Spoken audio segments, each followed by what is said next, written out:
You are listening to the Central Indiana Sports Report, episode 125.1, our boys basketball live scoreboard for Friday's results and Saturday's previews in Blackford, Delaware, Grant, Howard, Madison, Tipton, and northern Hamilton counties. You're listening to the Central Indiana Sports Report with your host, Greg Menkels. Good morning, good afternoon, or good evening. Whenever you've chosen to listen to the Central Indiana Sports Report, we are humbled by your presence. Today is December 21st, 2024. It's a Saturday, so it's another day for the Central Indiana Sports Report. I'm your host, Greg Mengelt, coming to you from Stage 22 in Elwood. Producer Susie is back in Jeffersonville at headquarters, making sure everything goes smoothly. I'll get to see producer Susie later today, and I cannot wait. It's been 13 days. Ugh, no fun. What has been fun, though, is the boys basketball in Central Indiana, and Friday night was a spectacular one. We also had a girls scoreboard dropped earlier today. Please go listen to that. And a reminder that we will have podcasts all through the Christmas, New Year's, all the holidays. So don't forget to check in. Don't assume that we're not going to have podcasts, because we are, and we're going to have some good ones. So make sure you check that out. I don't want to make any promises, but we got some serious special guests coming up. All right, let's get to Friday night scores in local boys basketball. Oak Hill got a big 61-55 win over Frankton to put itself in the driver's seat in the CIC. Blackford also stayed unbeaten in the CIC, so they may have something to say about the conference race before it's over. They beat Elwood 56-21. Also in the CIC, Alexandria got its first win of the season, 52-49 in overtime over Eastbrook. Mississinewa beat Madison Grant 54-31. Big one in the North Central Conference, and it was a wild one. Marion defeated Kokomo 109-104 in overtime, the highest scoring game in both teams' program history. Western got a huge 47-45 win at Hamilton Heights for its sixth straight win, and Liberty Christian came from behind to beat Anderson Prep 59-57. Tipton is 4-2 after a 67-52 win over Logansport. Number 1 Wapahani beat Westdell 74-35. Braylon Mullins had 32 points in Greenfield's 68-41 win over Yorktown.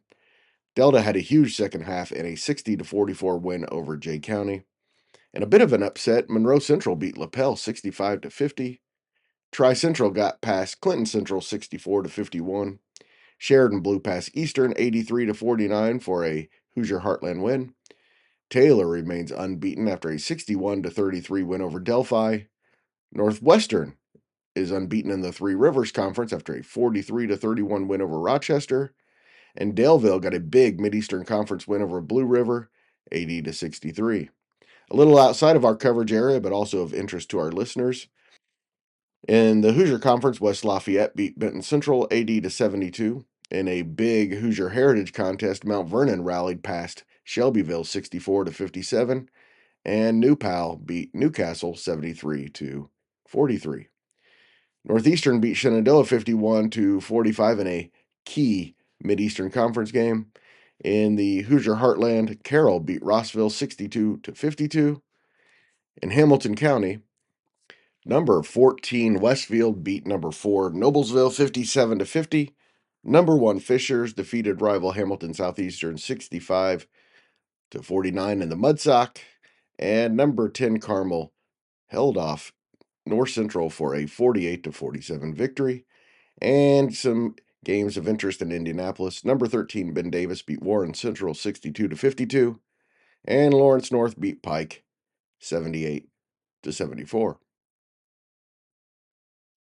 Now to our local games. The Central Indiana Sports Report game of the night was Frankton at Oak Hill, and Grant Shouse of the Action Sports Network was there with details.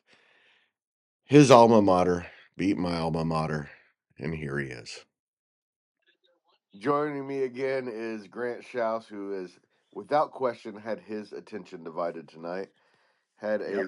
a great CIC showdown, and also keeping his eye on his beloved Hoosiers, who are not going to win in the playoffs, but still an amazing year. Yeah, it's a good night. I mean, not the outcome we wanted, but just happy to be here with Indiana, of course, and was happy to be at Oak Hill tonight. Did a great game. Got to work with, an interview and talk with, and get to be around two really great coaches, two coaches I've always respected and always have looked up to a little bit. I mean, I grew up in the Oak Hill program. I went through the run of the mill with Oak Hill for so many years. So, to go back and call their games and see the guys that have come through that, I I saw when I was growing up that were younger than me come in and have success like they've been having in high school, then it's fun to call those games. And so it's always fun to go back. But tonight was a great game. I mean, couldn't ask for anything better in what's been in an Oak Hill-Frankton game that's become a just I wouldn't say big rivalry, but it's become a rivalry in the last, I would say, 10 to 12 years, 15 years. And in terms of, these are two conference schools that have kind of been the flagship school for the CIC in terms of basketball. Yeah. Frankton won the state championship in 2017. Oak Hill turned around the next year and won it in 2018. And so, and these coaches, Coach Brent Brobson, Kevin Renbarger, they're coaching at their alma maters. They're giving back to their communities. And so it's always good when those two programs get together. It's two coaches that like each other, that have a lot of respect for each other.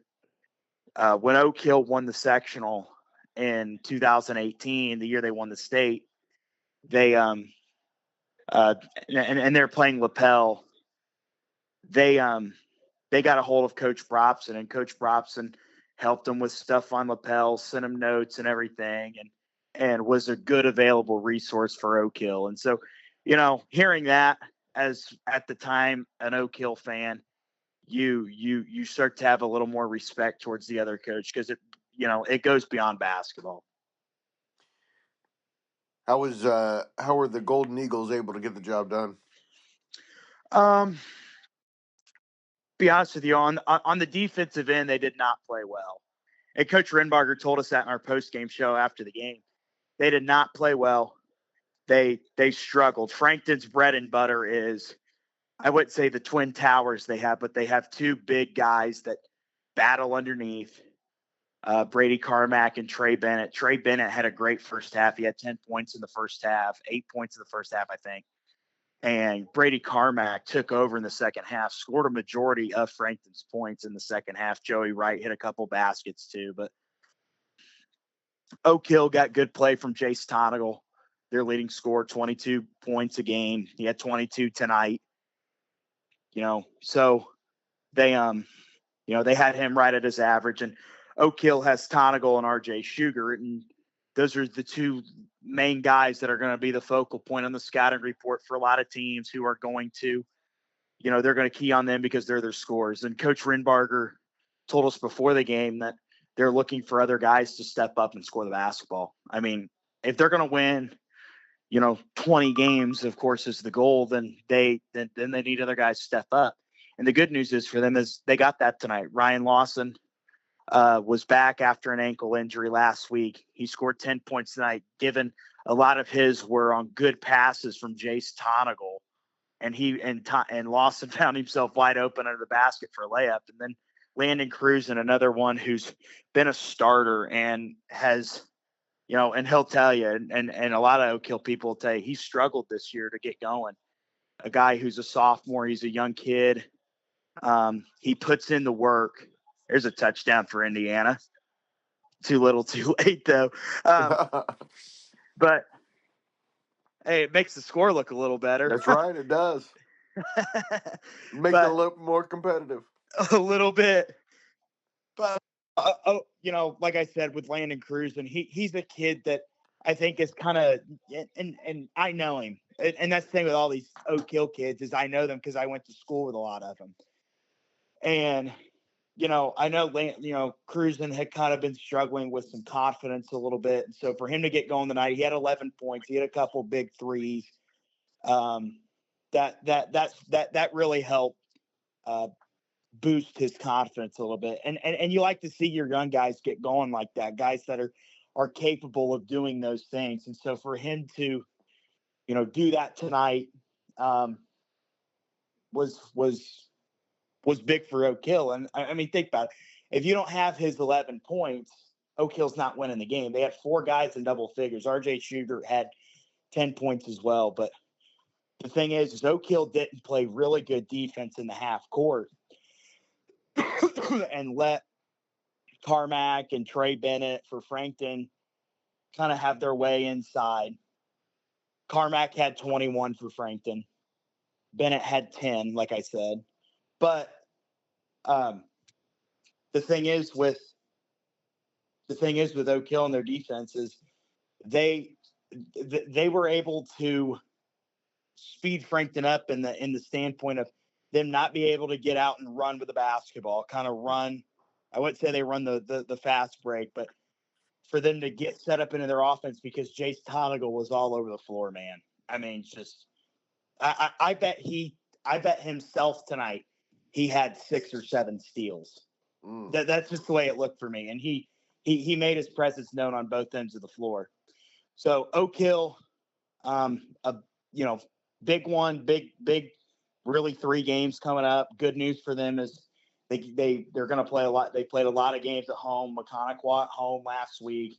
Frankton at home tonight. They get the Grant 4 at home, and then they get Peru at home after the New Year. So history will tell you with the Grant 4, Oak Hill in 20 years of Coach Renbarger being the coach, and he told us this tonight, they've never won a Grant 4 at home. So if history repeats itself, then the other 3 schools have to be feeling pretty good. But that's usually how it's been. The host team, it seems like, has really struggled to play at home during the Grant 4. It's just one of those superstitious things among all 4 teams. So I'm looking for that Grant 4 Saturday, man. And now I bring in Michelle Garmon of the Tipton Tribune and Elwood Call Leader. Michelle, that was a huge win for Oak Hill in the CIC. Yes, it was.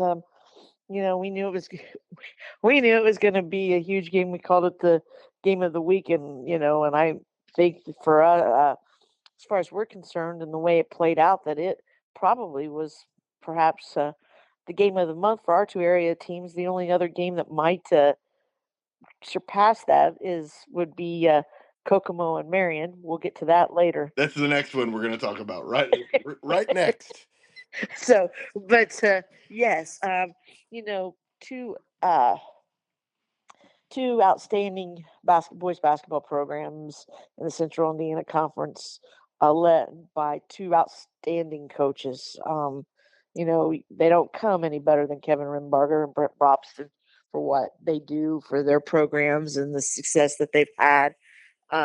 We expected it to be a good game, and I think it was probably a tale of 2 halves.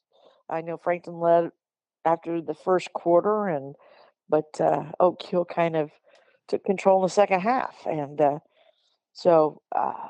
I thought that playing at home was Oak Hill's advantage. Just like I think had that game been played at Frankton like it was, I thought that was Frankton's advantage last year. I just think those 2 programs are so evenly matched sometimes that I really believe that home court is a big difference in that game. And here is Oak Hill head coach Kevin Renbarger. Frankton really mucks up a basketball game. They're so physical and just really know how to use that physicality. Really coached extremely well. We just didn't play very well tonight at all. And I think credit to Frankton, they were a large reason for that. And that's what I'm most proud about for our kids is that we mentally made a lot of errors. We just were very uncharacteristic from that standpoint, but we dug in on defense until we could get our offense going and found a way to win a very important basketball game against a tough basketball team. Didn't hang our heads and tried to fight through some mental errors and mistakes, and learned how to win by not playing your best game. And now you go forward, probably you'd have to say is the CIC favorite, but it's certainly not there, like there are no landmines out there. Oh yeah, I mean Eastbrook is, getting better by the game. As you said, Alexandria won their first game tonight, and I think they match up really well with us. There are a ton of games still left in the CIC. Several of them are on the road. It does give you an advantage in regards to having that one loss against two really good teams in Mississinewa and Frankton. And most importantly, as I've said a couple of times with you, it helps us control our own destiny. Frankton is off. Frankton is 2-3 now, 1-1 in the conference. They play again next Friday and Saturday. Oak Hill is 5-2, 2-0 in the conference. They're off until the Grant 4 next Saturday. Michelle, we're going to do things a little differently, and we're going to go a little quicker because we have so much. I always start with the CIC and go from there. Tonight I went best game in the CIC, best game in the North Central Conference, best game in the Hoosier Conference, best game in the Pioneer Conference, and then we'll go from there. So a little bit different. We talked about Kokomo. Michelle, that was a crazy one. 109 to 104 in overtime, the highest game ever scored, ever played by either of those programs, and it was their 199th meeting between the two programs. First loss for Kokomo. Both teams are now 5-1. And here is Jay Stevens of the Kokomo Post with a report. Welcome to the Central Indiana Sports Report for the first time. Jay Stevens of the Kokomo Post. Jay caught my eye on Twitter with his interviews of the coaches and did a really good job with that. So I asked him if he'd come on and tell me about what was just a insane game tonight in Kokomo. That's a good way to put it. Insane is one of the words I'll use to describe what happened inside Memorial Gym. That was a wild crowd, a wild scene, and a wild game. A game where I thought Kokomo was going to lose. Early in the game, it just seemed like Marion's defensive pressure, on-ball defense, forcing a lot of turnovers. Kokomo ended up missing a lot of the shots they normally make. And then it turned out that Kokomo in the second half, they outscored the Giants in the third and fourth quarter. And then Zion Bellamy hit a three as time expired at the end of regulation to force overtime. But Marion came out in overtime, outscored Kokomo 14-9, and ended up winning the game 109-104. I've been watching high school basketball for a very long time, and I don't think I've ever been to a game where both teams crossed the 100-point mark.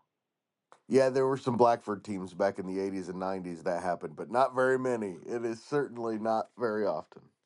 And some seriously special performances as well. Yeah. Tonight was one of those games where special performances was something that people remember. Zion Bellamy poured in 43 points for the Wildcats. He hit 8 threes. Tim Jones came into the game as a leading scorer for Marion. He had 26 points, 9 of 14 shooting from 2, 9 of 20 from the field.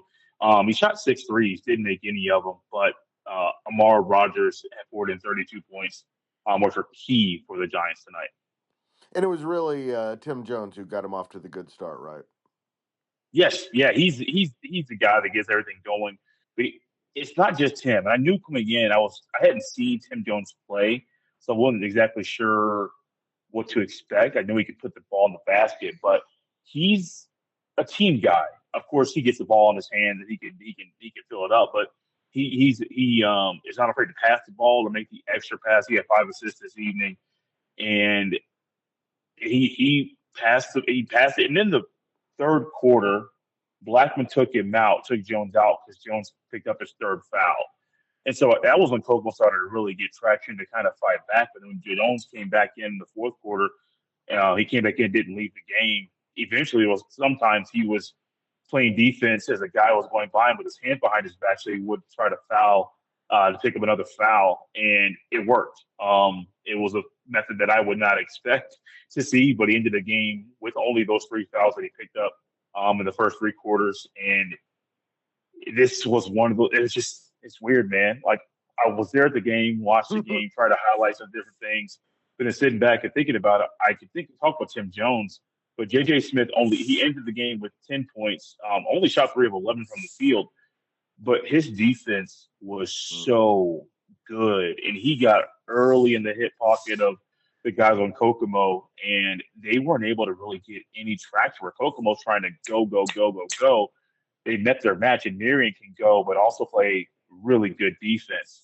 And J.J. Smith was one of those guys where he was a tip passer, he was in the passing lane, or not allowing a guy to get around him and really slowing the flow of the offense. We could talk all day about Tim Jones, but J.J. Smith, number 0, was huge tonight.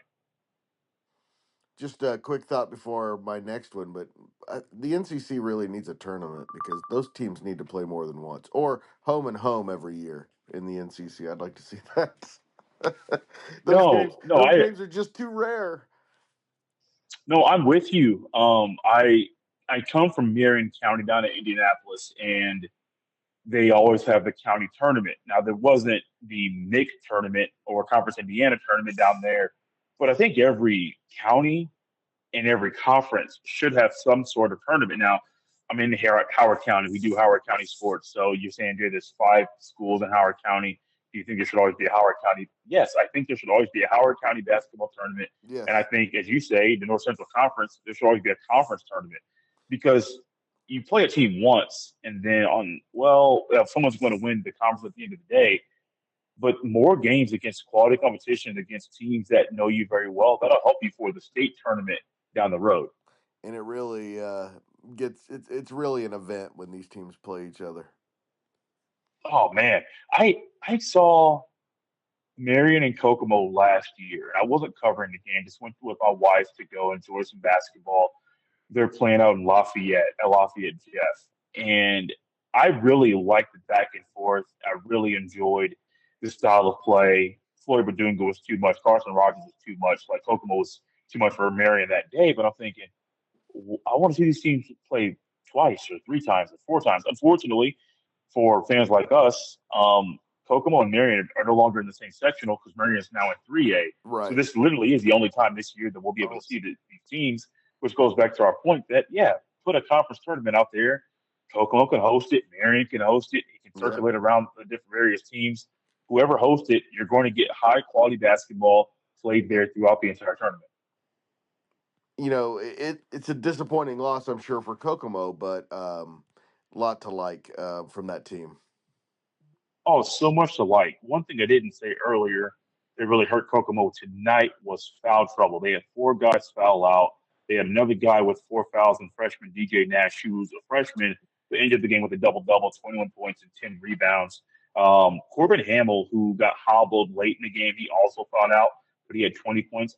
I think a healthy Kokomo team, if they were to had a chance to play Marion again and foul trouble wasn't a thing, I think Kokomo could beat Marion the next time they played if they were to play. Because Kokomo is a up and down pace. They're trying to play full court defense. They're trying to pressure you. But Kokomo hadn't played any team like this at all throughout the year. They had a test against Lebanon this past Saturday. Kokomo ended up winning that game. It was the only game this year that they scored under 80 points. But when you meet a team that's your match, and that's a team that can play with your pace and is taller, is more athletic, they have the length to give you a problem. Yeah, loss now is going to hurt you, but it could help you down the road. Let's just say, for instance, that Kokomo has a rematch with Fishers in the state tournament. Well, they can look back and say, we got tested and we bounced back. We learned from that test against Marion. Fishers is a really good team. They may win state back-to-back this year in 4A. But Kokomo will be more prepared for that test if it were to happen because you're not only playing Marion tonight, Kokomo's playing Carmel tomorrow. 2 games that are in their home court, but you're getting these really big tests in December. That's going to help you in January, February, and in the state tournament in March. Yeah, 2 really different types of teams. Yes. Oh, my goodness. Extremely different. That's right. And so there were more than 200 points scored. Was the defense porous, or was it about pace? Let's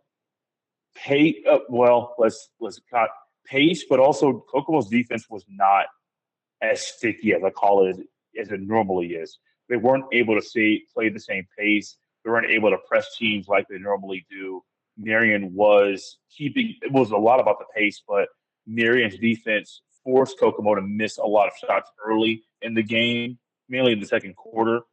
But also Kokomo's defense was not as efficient as it normally is. I think it was both about pace and the defense. One being better in Marion's throughout most of the game, but then Kokomo's not really being as efficient as it normally is. All right, Jay. That's weird to say. I know, Yeah. like when you're seeing 100 points, but I do think like if Kokomo plays defense like normal, I don't think either team hits over 100.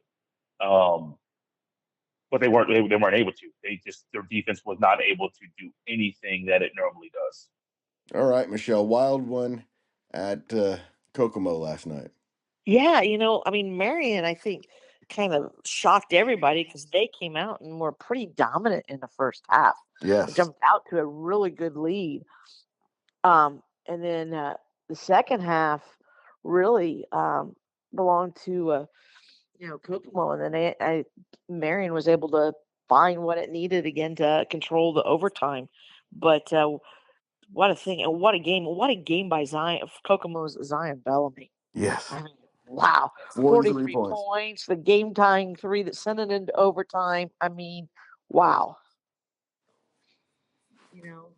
Yep. That game, the great thing about that game, it makes you think of so many of the Kokomo Marion games through the years, whether it's been during the conference or during the postseason. I think they used to meet in the regionals. And so just great. Those two teams usually have exciting games. And in the Hoosier Conference, Michelle, Western won 47-45 at Hamilton Heights. So Western is going to win their division of the Hoosier Conference. We already know that. I think they've clinched it, in fact, even if they did lose to Logansport, which they won't. I believe they still, because they won against the other two, that they will be the division champions and play whoever wins the other division. Huge win for them. Oh, huge win for them. I mean, they're on quite a win streak, and they're beating good teams, and they're going on the road and beating teams. Cam Bennington has just done a wonderful job there, and it's just his second season. Now, granted, he came in and took over a program that had been well coached, and wasn't actually. He did. Let's put it this way: he did not have to come in and build a program. Right. He got to come in and just continue on and tweak it to his way. And I know that his kids do a great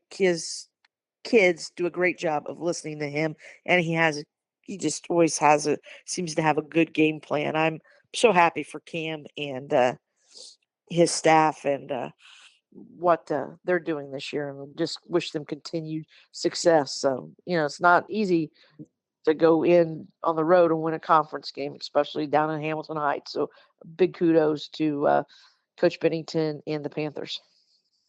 Speaking of Coach Bennington, another huge win for the Western Panthers Friday night, beating Hamilton Heights. Another huge win, not just conference win, but another good team. Coach, how'd you get it done? We got it done on the defensive end of the floor, which has just kind of been our mantra the last couple weeks. We give up a bunch of points in our opener against Kokomo, but since then, over this last 6-game win streak we're giving up on average 39 points a game, and that's an elite level of defense. And we've talked about hanging our hat on the defensive end of the floor because of how well we're playing defensively, and tonight was no different. We give up 19 points in the first quarter.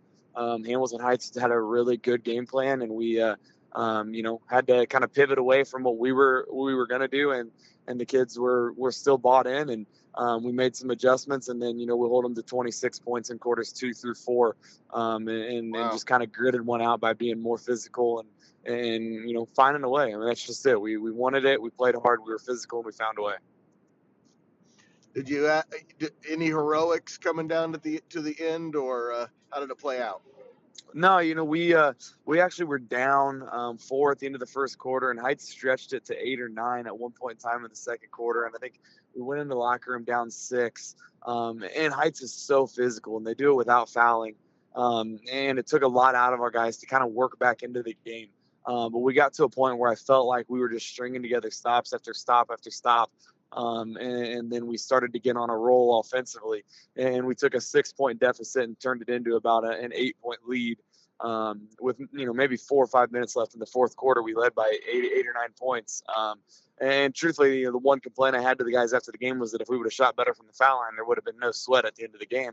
But I think we went 3 for 8 in the fourth quarter from the foul line, and kind of allowed Heights to stick around and stay in the basketball game and get close. But at the end of the day, we made enough free throws to keep the lead, and then got a stop on the final possession and got a rebound and came out with a win.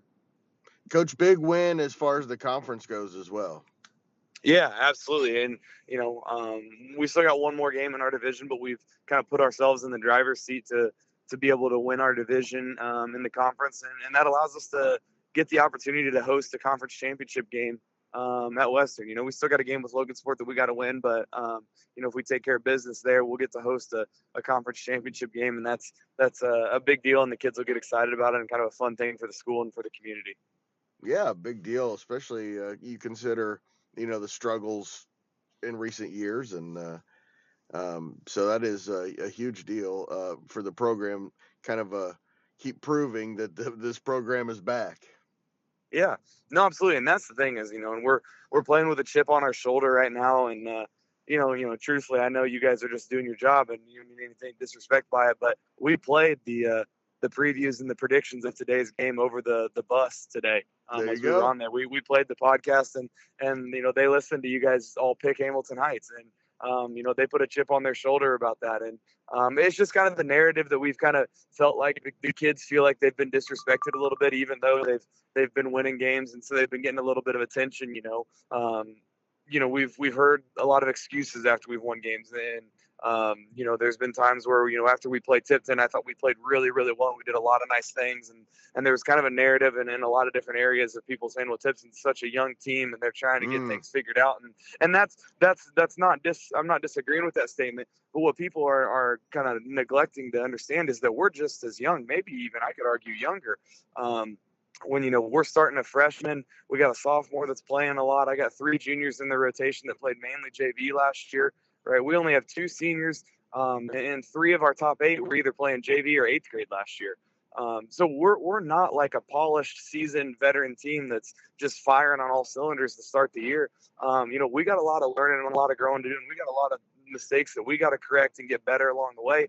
But I'm just, I guess what my point is here is that I'm giving kudos to our kids and credit to our kids for being gritty enough and hungry enough to find a way to win these games early in the year. And I'm just really, really proud of our kids. And I don't mean that as any disrespect for Tipton. They are a young team and they're going to get better. But our kids talk about it a lot about, that, we only won 5 games last year, and that's who everyone thinks we are still. And, they so love, you they love understand the where we're whiteboard coming material. from, right? Yeah, no, everybody understands, but it's great to have everyone knows it's no disrespect is meant by it, but it's great to have some whiteboard material in the locker room, and the kids love playing with a chip on their shoulder. They love being the guys that everyone looks at as the 5-17 team from last year. And it's again, we take no offense, and I know you meant none to it, but it's just the mindset of our kids right now is that they're hungry and they worked really hard to be better than the 5-17 team that we were last year.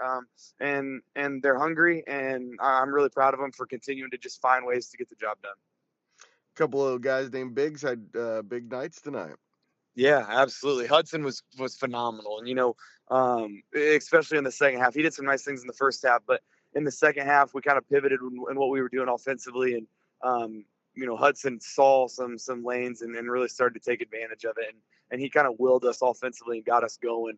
Scoring 18 points tonight was huge on the offensive end. And there was a couple times where he missed a shot, but then got his own rebound and put it back in. And then, Carter ends up being second in points in the game. And, Carter kind of struggled early in the game with Heights' physicality and the way they were playing, but he adjusted, he settled into the game, and ended up making some big plays for us offensively down the stretch. And, I would be wrong if I didn't mention Sam Thurston in this as well, because Sam did a phenomenal job guarding Hamilton Heights' best player. He hit 4 3-pointers in the first quarter, and we kind of had to change what we were doing defensively, and Sam guarded him the rest of the game. And he started with 12 at the end of the first quarter, and I think he finished with 18 and hit a couple of really tough shots over Sam, but we were making him work for it. And, we don't get that game won tonight if we didn't have Sam Thurston playing defense for us. So that was huge as well. All right, Coach. I will be picking against the Western Panthers in every big game going forward. We would appreciate it. We would. We would. Just so you continue to use it as motivation. So thank you so much for your time. I can tell you that I would say that we are probably the only team in the state of Indiana that streamed the Central Indiana Sports Report over the bus's speaker system on the way to the game today. So I think we should get an award for being the first team to do that. Yes, you should, but I think eventually they're all going to be doing that, Coach. I hope so. You guys do a great job, and we appreciate the coverage you give us. Thank you so much for your time, and congratulations. What a start for you guys. Yeah, thank you very much. Western has won 6 in a row, as I mentioned, 6-1 in the 6-1 overall, 2-0 in the Hoosier Conference. Hudson Biggs at 18 points, Carter Biggs 12. The Panthers are an 8-team two-day tournament at Lebanon, where they play Perry Meridian in the first round next weekend. Hamilton Heights is 4-3 overall, 1-1 in the conference.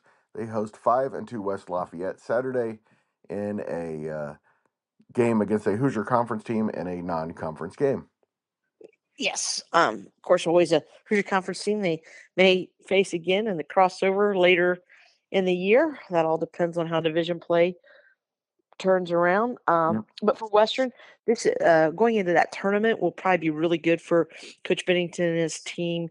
Should give them a really good measure of where they stand up against larger schools, because they are Class 3A. So they will be in the 3A tournament. So that tournament in Lebanon, I think, will be very good for Western to participate in.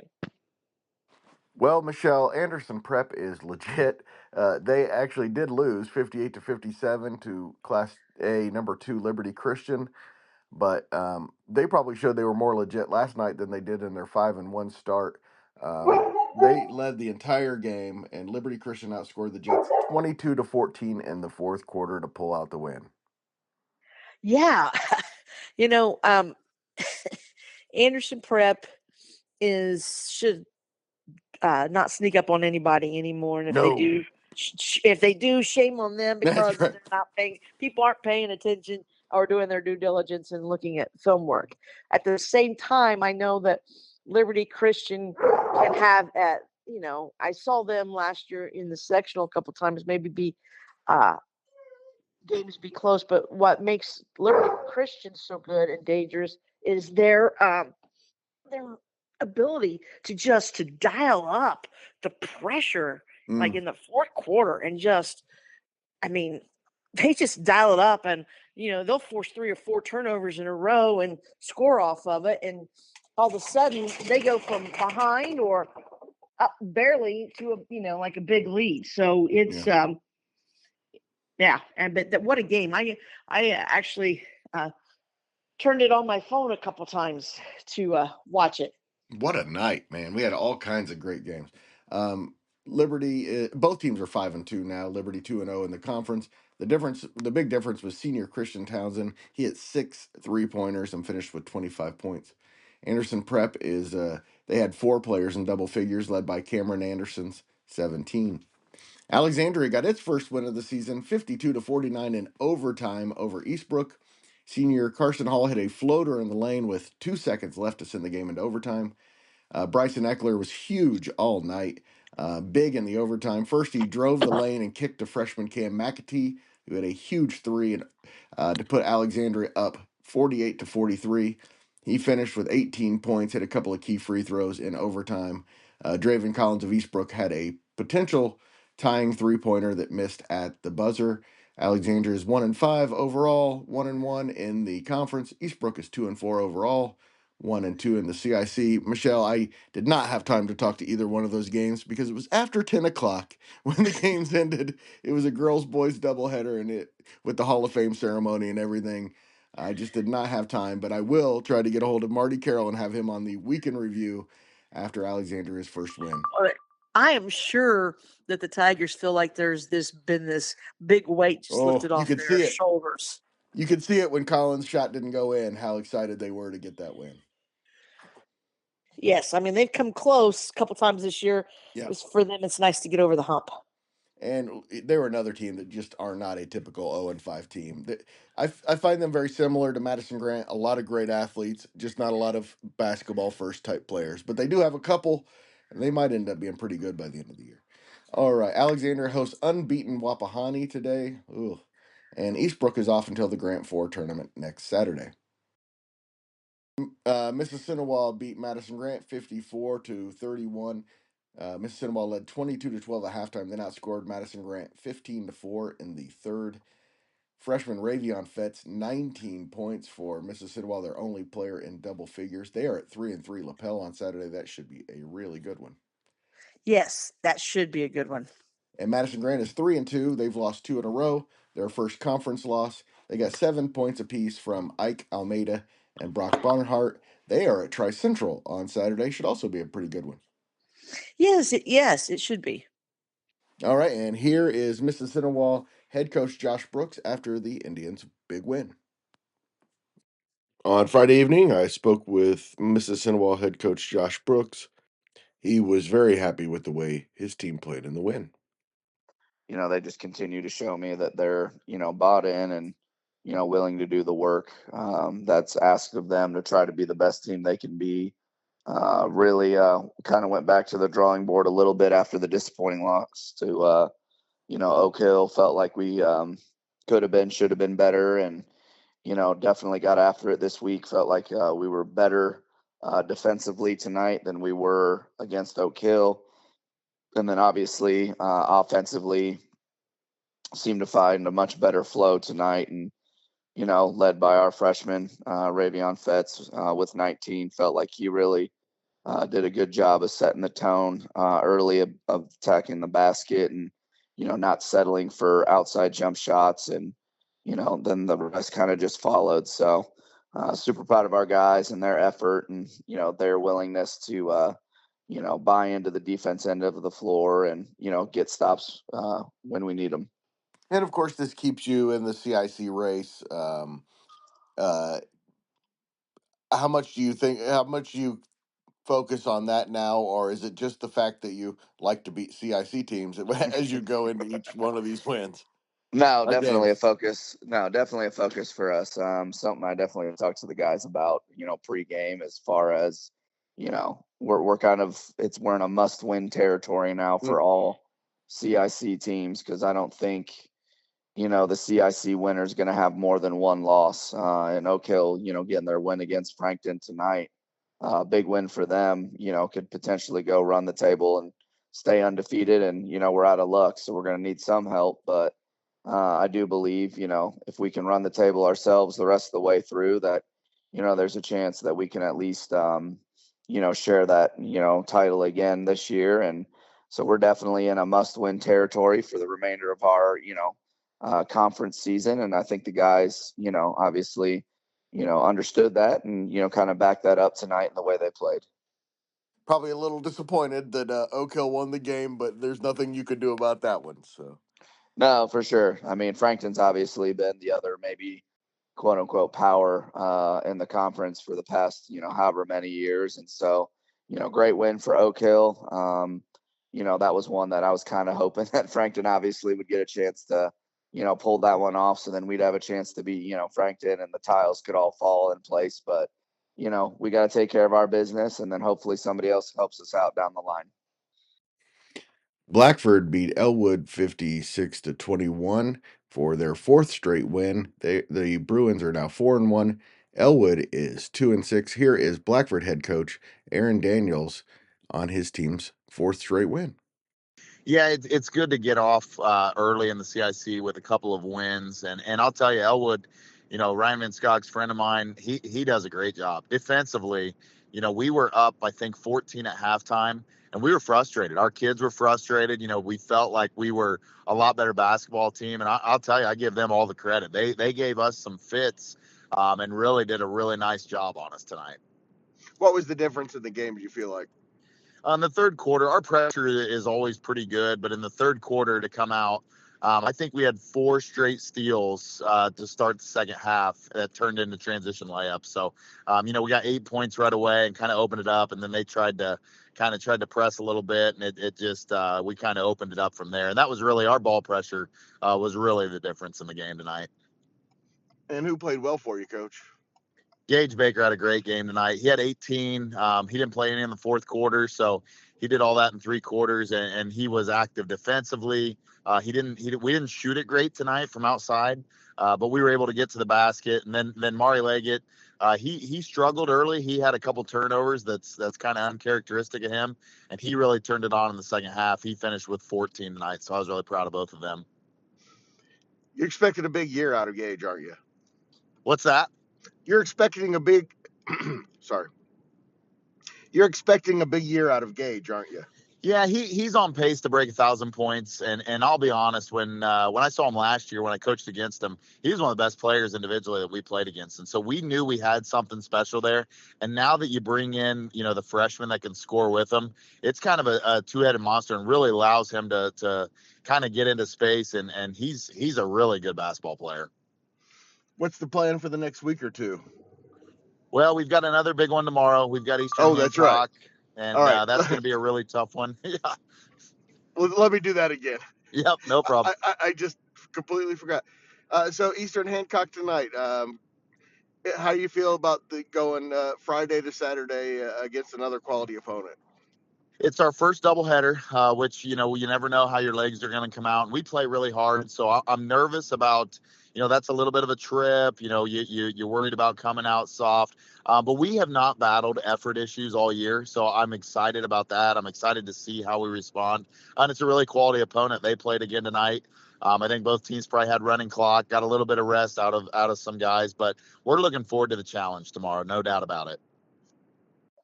Well, Michelle, it looks like Blackford is the other team that is at the top of the CIC.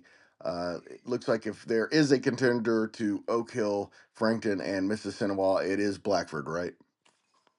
Yes, it is. Like I said, whether they win it or not, they're going to have a say in who does win it. Yeah, I think that's absolutely right. They are at an 8-team tournament at Shenandoah starting on Friday. That should be very good for that team. All right, Monroe Central 65, Lapel 50. Man, what a shocker! Not that they beat them. We kind of mentioned that they might be good enough to beat them, but they were up 36-16 at halftime. Michelle.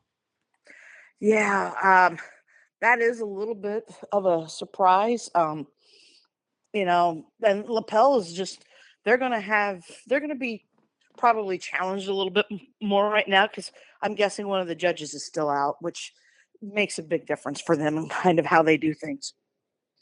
By the way, Monroe Central is now 5-1. That Easton Foster is a big time player. He is a senior for Monroe Central. He had 19 points. Tipton won 67-52 at Logansport. Tipton is now 3-2 overall. Senior Grady Carpenter, 26 points, 11 rebounds, 5 assists. Senior Sam Quigley, 15 points, 4 assists. The Blue Devils are off until January 2nd when they play in the Clinton Central tournament. Yeah, real quick on that, just not going to talk about that tournament, only that I know Coach Hawkins was really kind of looking forward to this break because with the young team putting the pieces together, he was excited to have some time to be able to just to focus on the Blue Devils before they had to get ready for the tournament. Absolutely. And then Tri Central beat Clinton Central 64-51 in a home conference win for Tri Central. Drake Ramsier, 22 points, 5 rebounds, 3 assists. Logan Youts, 15 points. Isaiah Fowler, 12 points. I talked to Coach Hindman after the win, and this is what he had to say. Well, this is one of those true blue team games. We had contributions from every player on the team tonight. And we came out and played the fastest game that we've played to start. We've had pretty decent first quarters in past games, but this was probably one of our best first quarters as far as coming out with intensity and playing with purpose. And then we closed it out with a fourth quarter. I talk a lot about every possession is important. I think most coaches do, and that's been a problem for us. Where we'll have stretches of 3, 4, and 5 empty possessions in a row, and we were 10 for 12 in our possessions in the fourth quarter. So we just had a really good, smart fourth quarter that we played. You know, it looks like you had a couple of really standout individual performances, but also a lot of balance. We did. Drake Ramsier had kind of a breakout game for him, which is funny to say because we've known all along what he's capable of, and he proved it the last 2 years. But he struggled a little bit in the first few games of the season, and he shot really well tonight. He handled the ball really well tonight. I was super proud of Drake's effort. Isaiah Fowler came in and had another really good game for us where he was comfortable in what he was doing and confident and attacked the basket. And then we had Logan Yachts that was a real surprise with 15 points for us tonight. Logan's one of those just faster than all get out, quick side to side kind of kids that just has a motor that doesn't know when to quit. And I thought that was a huge factor for us. I mean, his points were important, but I thought Logan's tenacity on defense and just his 100 miles an hour the entire game speed was a really big help for us tonight. All right, Coach, another turnaround, back-to-back nights, Saturday game against a good Madison Grant team. Yeah, the games don't get any easier, and we told the boys that tonight that go home and enjoy this one, but we've got to come back in the morning and prepare because I think Madison Grant is a lot better than what their record shows right now. They're very patient on offense. They don't make a lot of quick, silly decisions. And I think they bring a lot of athleticism to the table. So it'll be a tough game, but I think if we can do what we did tonight, we'll come in ready for it. But no, that's not an easy order by any stretch. And I think at some point Madison Grant is going to get really good, really quick. We just kind of hope it's not tomorrow evening. That's right. All right, Michelle, thoughts on the Tri-Central win? Well, it's a good win for Tri-Central because they lost their Hoosier Heartland Conference opener to at Eastern last weekend. So this was big for them in terms of winning a conference game if they hope to challenge in the conference. And then they get to come back tonight. I know they'll be looking to hopefully for them get another win so they can go into the Christmas break on a really good note. All right, Michelle, let's breeze through the rest of these so we can get to the picks. We are already almost an hour into this thing, so let's go. Taylor's 5-0 for the second time in 3 years after beating Delphi 61-33. They outscored Delphi 21-6 in the third quarter to take control. The same 3 players for Taylor every time. Keyshawn Galloway 23 points, Javon Harris 19 points, 13 rebounds, 3 blocks. And Dre McClatchy, 12 points. Sheridan beat Eastern 83-49 to improve to 2-0 in the Hoosier Heartland. Senior Caleb Wright, 27 points, equaling his career best. He also had 6 assists, 4 rebounds, 2 steals. Trey Page, 25 points and 6 rebounds. And Devlin Hamilton, 14 points, 5 assists, 5 rebounds. They host winless Frankfurt on Saturday. Eastern is now 4-2 overall, 1-1 in the conference. They host Cowan tonight. And that record is wrong. I think I got the records backwards, Michelle.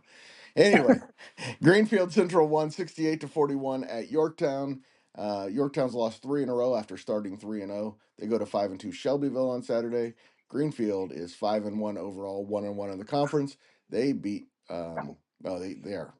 Man, I messed up on these records because they have their only losses to Fisher, so 32 points for Braylon Mullins, by the way. Oh, no, Greenfield Central's only losses to Lawrence North. Lawrence North, okay, I knew it was one of those teams. Anyway, Delta is 5-1 after a 60-44 win over Jay County. They outscored the Patriots 36-22 in the second half after a very tight first half. Jay County's now 3-3. Delta goes to Muncie Central on Saturday. That should be a good one. Yes. Wapahani beat Westdale 74-35 in their first conference game. Camden Bell 24 points, 8 rebounds. Nate Luce 16 points. They were at Alexandria on Saturday. Westdale is 3-3 overall. They host Daleville tonight. What should be a pretty good one. Speaking of Daleville, they took control in the third quarter when they outscored Blue River Valley 25-8 in an 80-63 home win. And Northwestern beat Rochester 43-31. Northwestern held Rochester at 11 first half points. Northwestern is Yeah. now 4. Oh, go ahead. I was going to say, it sounds like Gish got the Tigers back to playing the defense he likes for them to play. Sure sounds that way. Hayden Cook scored 15 points for Northwestern. They're now 4-2 overall and 2-0 in the Three Rivers Conference. Michelle, Northwestern has never lost a Three Rivers Conference boys basketball game. All right, Michelle, to Saturday's games and our picks. Again, we are an hour into this. I am about to leave to go see my wife, so we're going to go through these quickly. Saturday's games: Mississinewa at Lapel. Mississinewa is 1-3. Lapel is 3-3. I'm sorry, Mississinewa is 2-3. Lapel is 3-3. Greg says Lapel by 13. Less. Yeah, I think I said that one yesterday before the results. I might have put that a little lower had I not.